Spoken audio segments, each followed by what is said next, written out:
Today on Larry King Now, #1 best-selling author Tony Robbins on his first book in nearly 20 years. And I want to do something at Solutions where I could level the playing field, where I could help people see that you could take the best of what Wall Street knows and show Main Street how they could really apply it for their life, and that's what this book's about. On advising world leaders. And I said, I'm not being harsh, Mr. President, in any way. I just want you to know if you want me to say what you want to hear, I'm the wrong guy. And I'm not saying what I'm saying is right.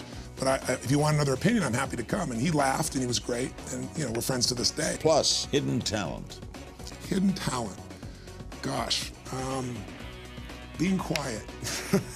Just kidding. All next on Larry King Now.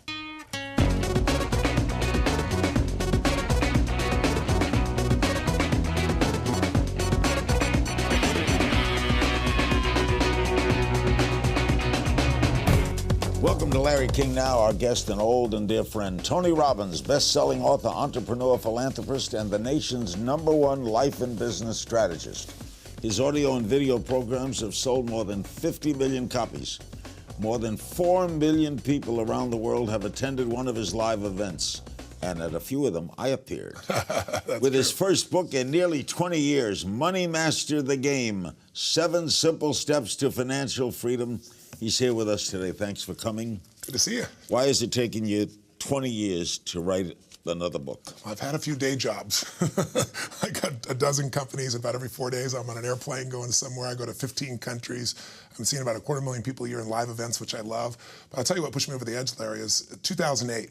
When I started seeing people losing their homes en masse, when I started people losing half their net worth, and I knew it was because of manipulation. And I grew up, I know you know, very poor financially, like no money at Thanksgiving, no money for food. So it wasn't statistics to me. And so I thought, the government's going to do something. And after 2 years when nothing happened, I thought, I'm going to be part of the solution, not the problem. And most people don't know it, but I've been coaching Paul Tudor Jones, one of the top 10 financial traders literally in the history of the world. He's not lost money for 21 straight years. And I worked with him 21 straight years. So if you imagine the tech crash, he made money. 2008, lost 50%. He made 28%. So I thought if I could take everything I've learned from him, Larry, and interview 50 of the smartest people in the world, hedge fund guys that started with nothing, became billionaires, Nobel laureates, and put it into a simple action plan that a mom could use, that a baby boomer could use, that a kid getting out of school, millennial, could use to turn things around and be a great project. So it's been 4 years, but I'm really proud to bring it out, and it's now starting to really touch people. What do you mean we've been manipulated? Well, most people know that what happened in 2008 was a very small number of people made some decisions that had nothing to do with the markets. They took undue risks, and unfortunately, we bailed them all out. Banks, mostly, right? Mostly banks. But some of those same individuals were put back in charge. If anybody wants to really know the story, they can watch Inside Job. It's probably the best documentary ever made about it.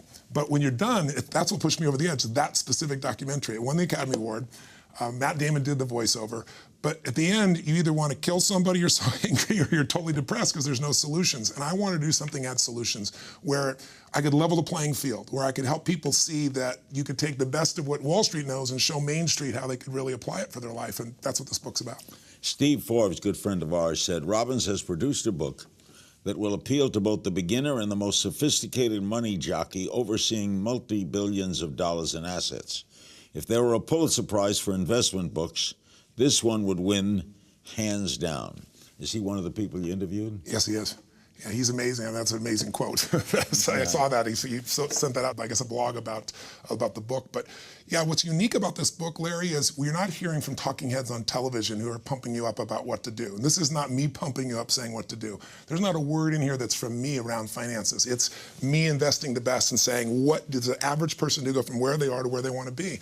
And I think the biggest mistake people make is you hear people say, I don't have any money, and it's true.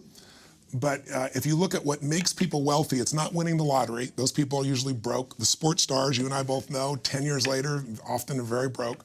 What makes it is taking a small amount of money and compounding it. And the best example that I give is there's a gentleman who worked for UPS. His name is Theodore Johnson. He never made more than $14,000 in a year, Larry. That's the most he ever made. But at the age of 75, he was worth $70 million. Now, how the hell do you do that? Well, a friend of his said to him, you'd say you have no money, but if the government came in and taxed you, you'd never see the money and the government would get it. So we're going to put a 20% tax. You're never going to see it. It's going to go in an investment account. Over 50 plus years, that made him $70 million. So You talk to Warren Buffett and say, what made you the richest man in the world? He says 3 things. 1, living in America where the opportunity is. He said 2, good genes, living a long time. And 3, compound interest. And most of us know about it, but we don't use it. So I show people how to get started with that. You don't want to own an Apple phone if you don't own Apple, or better yet, the index, all the best companies in the world. Now, you're used to telling people what to do. Yes. In this book, you're learning, right? Yes, exactly. You were not a financial expert, were you? Well, I had a certain amount of expertise, truthfully, because I'd worked with Paul Tudor for 21 years, so I had quite an inside look at things. But the biggest education I got was how little I knew. What surprised you the most? I'd say fees was the biggest piece. I'd say the other thing is what was it that these people were obsessed with? 2 obsessions they have. The first obsession, ironically, is not losing money. You think that these people take these giant risks, Larry, and that's how they became billionaires. Actually, they do something, they all are focused on not losing money because they know they're going to be wrong. But then they have a second focus, which is, they call it asymmetrical risk reward. Big word. It just means they take the least amount of risk possible to get the biggest reward. So Paul Tudor Jones, for example, has a rule. And when I started working with him, he hadn't used it for a while, and he brought it back out. He's used it for 28 years, 21 years. He asked himself, if I'm going to invest this $1, am I certain I'm going to make 5? If I risk $1 and risking 5 and I'm wrong, I can risk another $1, still be okay. I can be wrong. I can be wrong 4 out of 5 times and do okay. And he's not wrong 4 out of 5 times. Do they learn when they lose? They all learn when they lose, and they usually have a strategy to protect themselves from losing. That's really one of the biggest secrets for them. All right, but you say this is for anybody. I'll give you an inner city kid in Philadelphia. His father ran away. His mother cleans houses. Yes. He can learn. He can learn because the first thing we all have to do is we have to become an owner, an investor, no matter how little money we have. That's why I use the example of Theodore Johnson, because it's so important. Because if you just don't see it and you put it aside, it'll change. I'll tell you another thing people can do, say they have no money. I interviewed all these behavioral economists. These are the guys that spend their entire life trying to figure out why is it in human nature we mess up so much on money, and how do we trick ourselves to do the right thing. And one of them came up with this genius plan, which has been proven now over 15 years. It's called Save More for Tomorrow. So you say you have no money today. This young man is just getting started. The best thing he could do is take a percentage, and it's a tax. He doesn't notice it. It goes straight to his account. But if somebody right now says, I can only put aside 5%, 3%, they went to this group of people, blue-collar workers, and said, put aside 3.5%. You'll never miss it. It'll be gone before you know it. But here's what I want you to do. You go to your employer and say, every time you get a raise, 3.5% of that is going to go, of your money is going to go straight to the same account. You're never going to see it. So if you got a 10% raise, you're going to really see a 6.5% raise. But the rest is going to take care of your future. These families that did this in this Midwestern town, over 10 years, the average person was saving 14%. 65% were saving 18%. That's like the same guy from UPS. When you do that over as many years as you've lived, you got quite a fortune on your hand. What happens when leaders around the world call you up for advice? We'll find out next. We're back with Tony Robbins. His new book is Money, Master the Game. 7 simple steps to financial freedom. Any common thread that runs through all these successful people? Gosh, I'd say the number one common thread of anybody that I work with is successful. Financial, athletes, people in politics, it's hunger. You know, you and I both know intelligence is a pretty damn valuable tool, but there are a lot of very smart people who can't fight their way out of a paper bag. And then when you find somebody who has that hunger, the hunger that doesn't go away, that hunger to be more, to do more, to give more, that hunger that never ends, you know, that's how you get these people that are the best in the world at whatever they do. And so if you can, I think everybody has that hunger, but for some people it's been asleep for a long time because they're afraid. They're afraid that I'm gonna get hungry, I'm gonna try, I'm gonna fail. And so it's human nature to protect yourself from the fear by just lowering your expectations. But one of the things I've learned is you get what you tolerate. You get what you tolerate in yourself, you get what you tolerate in your life, and sooner or later we sometimes hit a point where we say, not another day, not another hour, this is done. I'm not walking this way, I'm not talking this way, I'm not living this way, I'm not gonna be in this relationship anymore, I'm gonna change it. And when people do that, that's the beginning of a breakthrough. When you advised, like President Clinton, yes, you didn't advise him on whether he should sign the SALT Treaty. No. Or whether he should pass this bill. No, of course not. So what would presidents call upon you for? Well, you know, what people call upon me for, unless they talk about it, I don't talk about it because that's why I get the phone call, because they want that privacy. But overall, at that stage, the first time I got the phone call was 1 year after he was in office. It was Christmas time, and he asked me if I would come to Camp David and talk, and it wasn't hard to figure out the challenge. He'd lost both houses of Congress. He'd lost from, if the economy is stupid, to not having a clear agenda in terms of the American people knowing what he's about. And he actually called me at a mutual friend of ours, Peter Guber's house, and said, I wonder if you'd come visit with me. And I said, it'd be a privilege, Mr. President, and I'd be happy to come tonight, Christmas. And I said, I'd be happy to do it. But I said, I'm not a fan. And I remember Peter looking at me like, are you crazy? He's mouthing to me, it's the President of the United States. And I said, I'm not being harsh, Mr. President, in any way. I just want you to know if you want me to say what you want to hear, I'm the wrong guy. And I'm not saying what I'm saying is right. But if you want another opinion, I'm happy to come. And he laughed, and he was great. And we're friends to this day. But at that time, it was like, how do I get out of this rut that I'm in where I feel out of control, where the media is running my story? Right? That was really the issue that was being dealt with. And I'm not a media expert, but I know one thing. If you don't do anything, the story will change if you're the President of the United States, right? But you want to do things. You got to decide, how are you going to communicate? What are you going to do? And you got to stop blaming what's outside yourself, because things are unfair. The media can be more than fair. The media can be unfair. We all know the media is like people. People are fair, people are unfair. So for the most part, you wouldn't get where you were without the media. You certainly with the President of the United States. So helping him to decide what he was going to do at that stage. Also later in his life, when he wasn't going to be president anymore, what do I do? I'm 51 years old. Where am I going to go? Those are the types of things. And what he's done with his life since leaving the presidency is unbelievable. I think he has more influence today than he did back then. He'd be elected in a sweep. Oh, in a heartbeat. Have you met Obama? Okay, yes, I have. What do you think of him? Brilliant, smart as a tack. Had a passionate conversation with him with a large number of billionaires in the room who are his biggest supporters, saying, I voted for you the first time. If you are going to do this again, how are you going to do it with a divided country? This is right before the second election. And I said, I'm not being harsh. You're going to probably win anyway. But I really love to know, because you've demonized the other side. They've demonized you, but you're the leader, right? Leaders got to go first, And second question I said is, why didn't you take Simpson Bowles? Because you had both guys at the table willing to do it on the most difficult issue of our time. So if I got a second issue to my question, and the room got changed, because it was a fundraising room with $250,000 to be in the room for each person. But the president was great. And he said, well, Tony, he goes, look, he said, I've never demonized anybody. And I said, okay. He goes, that's never what I've done. And he said, secondly, he said, on Simpson Bowles, your friends on Wall Street, they wouldn't like, giving up the remainder interest. And I said, well, I don't just have friends on Wall Street. And he said, and the American people wouldn't like the mortgage deduction going away. And he said, I have a better plan. I said, Mr. President, you do have a better plan, probably. I believe it. But the problem is your own party's not voting for it. So it's not better if it can't be passed. And I think the biggest challenge in leadership for anyone today is, how do we get past right versus wrong? It used to be, and you're old enough, and I'm old enough to remember, when guys would fight like hell on the House floor, and then they go have a beer together. Right. Today, they don't even talk to each other. That's right. It's like you're evil. And I think I had the chance to meet President Gorbachev and spend 3 or 4 hours with him on a plane. I took him on a flight to meet President George Sr. and a group of people, President Mitterrand and a whole group of people, about 100 of us together. So we spent this time, and I said, when did the Cold War end? And he gave me this, speech that he's given a million times, and I said, 3 more hours. When did the Cold War? I want to know the moment. And I said, you're not getting by with this. And I was teasing him. He started to laugh. So he finally thought for a while, and he said something I think is really instructive about leadership. He said, the Cold War ended with the end of demonization. And I said, what was the moment that ended?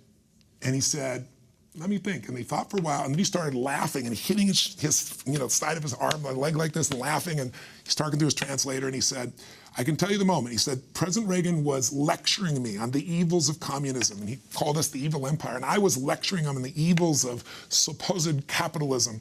And he said, we're getting madder and madder, back and forth, back and forth. At one point, he said, Reagan stared at me. He said, I could feel I was so mad. And he just stood up, and he walked and took 4 steps away from me. And he turned around, came back and said, hi, my name's Ron. Can I call you Mikhail? And shook his hand. And he started laughing. He goes, you had to love the guy. And he said that Reagan then also said to him, I want you to bring some Russian children to America. He knew that Gorbachev loved children. And if they're an evil empire, that wouldn't be normal. And that break of demonization is where they started making conversations the first time as human beings. Tony's childhood and how it informed his career when we get back. The book, Money Master the Game. Don't go away. Steve Forbes calls it a gold mine of money-making information. Money, master the game. 7 simple steps to financial freedom. Secrets from the world's greatest financial minds. From the #1 best-selling author, Tony Robbins. I want to divert a little. Sure. People in despair. What do you say to the people of Ferguson, the black people of Ferguson? Well, I think it's the nation right now. Ferguson is in pain, but I think the whole nation's in pain. I mean, you see these, riots breaking out, and also people peacefully working all over the country. I think what you have to say is we hear you. I think every person in this country has to know whether or not you were sitting in that courtroom, whether or not you think it was fair or not. Even if it was a fair legal process, this has happened so many times that people are at their threshold. And the only good that I can find in it is most things don't change till they hit a threshold. Now, someone who's violent and destroys an African-American store in Ferguson under the excuse of this, to me, that's unconscionable. Whether it be white, black, brown, purple, I don't care. You don't hurt other people because you were hurt. That's especially in that situation. That's just hurtful. But people, white, black, brown, people all over the country and all over around the world saying this has to stop, I think that's a damn good sign. I think social media has helped to spread it, and I think the question is, the people that are serious, what do we do? I think it's a real test of leadership for the president, for police officers and police organizations to see how do we change this perception and reality, because there's a combination of both or it wouldn't be out there. And what do we in our local communities do to make those changes actually happen? So it's not an easy task, it's not a simple task, but I think being at threshold, as painful it is that's the only good that, I think out of horrific situations, some good must come, and that's the good that can come from this. Now you took a bad upbringing, a tough upbringing, and made it good. You had a mother who had problems, alcoholic and everything. Do you think that drove you? Oh, there's no question. I mean, I hate suffering. I hate to see anybody suffer, but that's because I've experienced it and I've witnessed it with so many people I care about. And I mean, this book, I donated all the profits to this book in advance, and I didn't do that for some positioning. I've been feeding people. I was fed at 11 years old. We had no money, no food. It changed my life, not because somebody gave me the food. It changed my life because my parents had always said that strangers don't give a damn. So I had evidence that somebody gave a damn. And so I promised I'd do something. So at 17, I fed 2 families, then 4, then 8. You were alone at 17, right? At 17, I was, but I started out feeding at that time, and I fed 42 million people over my life. But I decided when I did this, they cut food stamps 8.7 billion a year ago, and I said, look, you can't get rid of 2 million people and just pretend they're not there. I work with all these organizations. So I called up and I said, Feeding America, they're the best organization, the largest reach in this country for feeding people. And I said, if I give you all the donation of all this in advance, what could I do? They said, you could feed 10 million people. I said, I'm in. But as the years gone by, I've gotten more inspired, so I'm writing an additional check. So today I launched it on Giving Tuesday, and I'm feeding 50 million people myself, 50 million meals, and then I'm offering anybody who wants to come in, I'm matching what they're doing, so we can feed 100 million people, and I just want to bring attention to it. How did you get into motivating people? How did that start? I've spoken at some of your conferences. Yes, I just bring humor. In fact, I add, why am I here? But you are wild at these things. I mean, you really get them going. Yes. How did you start? How did you start doing that?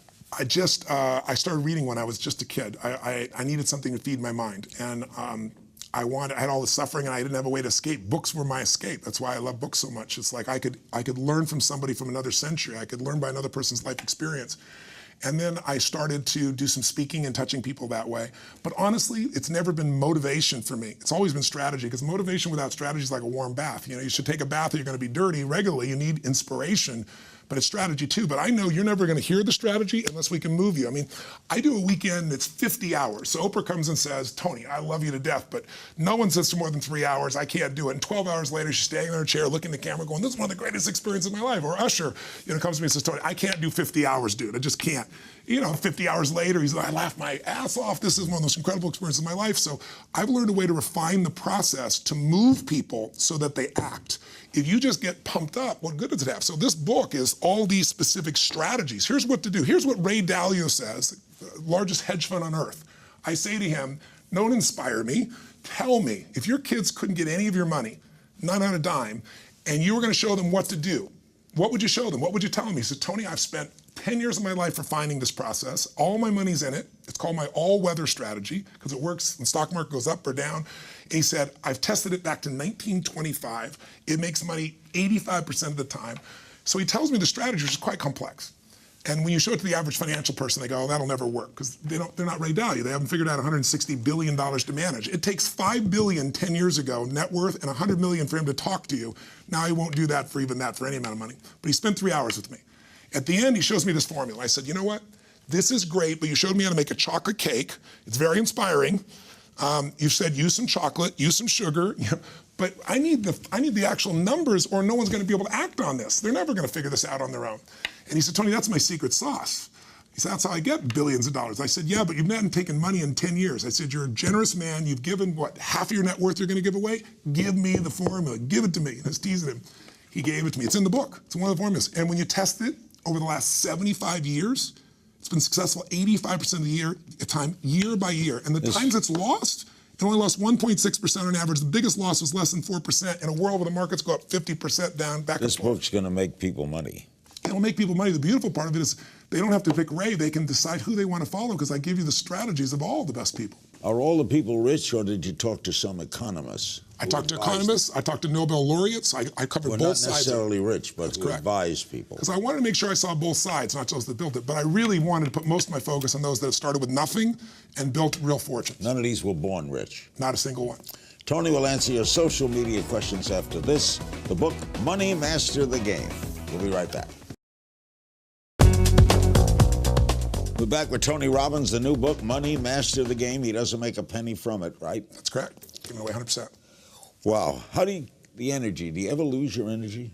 Do you ever get down? Well, sure. I get exhausted. I get mad. I get tired. I'm a human being, but it's like an athlete. You built your muscle, so it's there for you. It doesn't last. What used to last when I was a kid, a month might last me a few minutes or an hour, something of that nature. A couple of social media questions. Linker Casas on Instagram. What do you believe is the most dangerous assumption people are making about financial freedom around the world? Oh my gosh, there's so many. I think the biggest thing is putting yourself in a place where finance is so complex that you just trust somebody else to do it for you. And yet sometimes people say, but how am I going to solve this? I mean, that's why I wrote the book. It's like you can hire a lawyer, but you better understand that your life is on the line. You can hire someone to teach your child, but you better know it's your child and you got to still do it. You can go listen to someone about religion, but you're going to have to make your own choices. And I think we have to educate ourselves because otherwise you wake up and there's nothing here. I think right now, people just assuming that the market's going to go up forever. We've had a very long bull market here coming up on 6 years. So I mean, this is a situation that doesn't go on forever, and you have to have a way to protect yourself, and that's part of asset allocation, which we talk about. Jack Barrier on Twitter. What were the most impactful lessons you learned while writing this book? I would say, gosh, there's so many. I would say the biggest thing is seeing what's really possible, that somebody with vision and caring and who's willing to work their tail off to learn can take small risks and become incredibly successful. My assumption was somebody like, Sir Richard Branson. You'd assume, you see him out there taking these life risks. He risks his life, but he doesn't risk in business. I mean, if you look at Richard, I believe when he was opening up Virgin Air, big risk to buy these giant airplanes. But his question always is, what's the worst case and how do you protect it? And so, he made a deal with, I believe it was Boeing, if I remember correctly, he could give back those planes if over X amount of period of time it didn't work out. He's covering his downside. The average American isn't doing that. So I think it blew my mind to see that these people are risk takers, but it's very calculated risk. It's small risk with big rewards. That's what set them apart. Any of them women?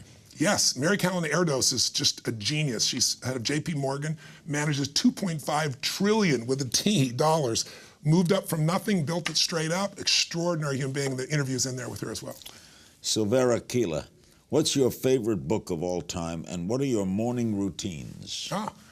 Favorite book of all time is hard, but I've been asked that before, so I have thought about it. And I think it's so hard to pick one. But if I had to pick one, I'd say Man's Search for Meaning by Viktor Frankl.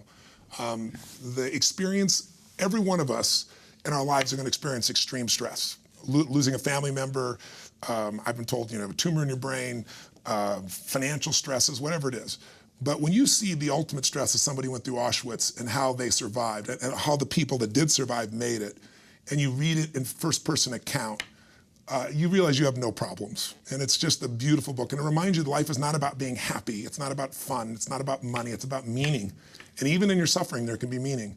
But I'd say my routines is, my life is different every day, but there's one thing I do constantly. I call it priming. Every day I get up and I take a minimum of 10 minutes, and it's not a meditation, but it has a meditative quality. And I sit, and I do something physically to change my state. I usually jump in cold or hot water. I have these, if I'm in my homes, I have these 56-degree cold plunges I do to just change everything. You're out of your mind. Or I use a river when I'm in Sun Valley. But the point of the matter is I do a radical change. I do this breathing pattern, and then I take 10 minutes and I do 3.5 minutes of feeling associated for all things I'm grateful for, not just thinking of it intellectually, but feeling it. Because when you're grateful, there's no fear. When there's grateful, there's no anger. You can't have those emotions simultaneously. And so cultivating or priming it so it's always on the edge for me, I'm always feeling that, daily is important to me. And then I do 3.5 minutes of focused on healing and strengthening the best parts of me, and the same for my friends. It's kind of like a prayer. And then I do 3 minutes of the top 3 things, I call them the 3 to thrive, that I want to accomplish, and I see them as done. And when I'm done in that 10 minutes, I'm ready to rock and roll. At Scott Edwards, JB, how did Jim Rohn affect you? Jim Rohn was my original mentor, and he shaped my life philosophically. He's the guy that taught me really that for things to change, you got to change. For things to get better, you got to get better. What does he do? He's passed away. A few years ago, I was at his funeral. So, but he was a seminar speaker. It was the first. I didn't know what a seminar was. And a friend of mine, I went to work for somebody. I was in high school, 17 years old, and I was working on the side to try and make money to be able to support my family. And I was moving furniture for this man. And my father said, he used to be such a loser, and now he's so successful, you know? So when you're a kid, you can say these things. I said, my dad said, you're such a loser, and now you're so successful. He said, what? I said, how'd you do it? He goes, I went to this seminar. So it was $35. He explained it was 3.5 hours. And at that time, I was making $40 a week as a janitor. And I took a week's pay, and I went to this seminar, and I listened to this man who I eventually went to work for. And so he powerfully influenced me philosophically. A little game of If You Only Knew. I just throw some questions at you. Who's the first girl you ever kissed? Oh, my gosh. Her name was Pam, and I can't remember her last name, but I remember her vividly. How old were you? I was 5. 5? What's a superpower you'd love to have? Invisibility. Me too. Time period you'd love to go back and visit? The Renaissance. Would you rather hit a home run or catch a touchdown pass? Oh, my gosh, that's a tough one. Gosh, I think hit a home run would be pretty awesome. Me too. Favorite author? Viktor Frankl? Viktor Frankl, probably, yeah. What motivates you? My wife. My wife is the greatest gift in my life, no exaggeration. She's given me more joy than anything that I've ever experienced outside my kids and my work. Person you look up to? I look up to people that stand up, and I look at people in business. I have some dear friends that are people that have just shown up, but I also look at people historically. Maya Angelou is an extraordinary person. I had the privilege of meeting, Mother Teresa, the privilege of meeting Nelson Mandela. I still look up to them. Best thing about your job? Complete diversity. It's different every day. One day I'm working with a celebrity athlete. Another day I'm working with a child. I'm working with somebody that's suicidal. I'm doing an event with 5,000 or 10,000 people. It's pretty amazing. Hidden talent? Hidden talent. Gosh. Being quiet. Pet peeve? Pet peeve. People that are uncaring to other human beings, it drives me crazy. Me too. Music on your iPod? Oh my gosh, what's on there now? I think I was listening to actually Diddy right now. Time travel or space travel? Time travel. Favorite vacation spot? Fiji. You're the best, Tony. Good to see you again. The book is Money, Master the Game. I want to thank my guest, Tony Robbins, and be sure to grab a copy of this new book. The subtitle, 7 Simple Steps to Financial Freedom. It's out right now, and you can find me on Twitter at King's Things, and I'll see you next time.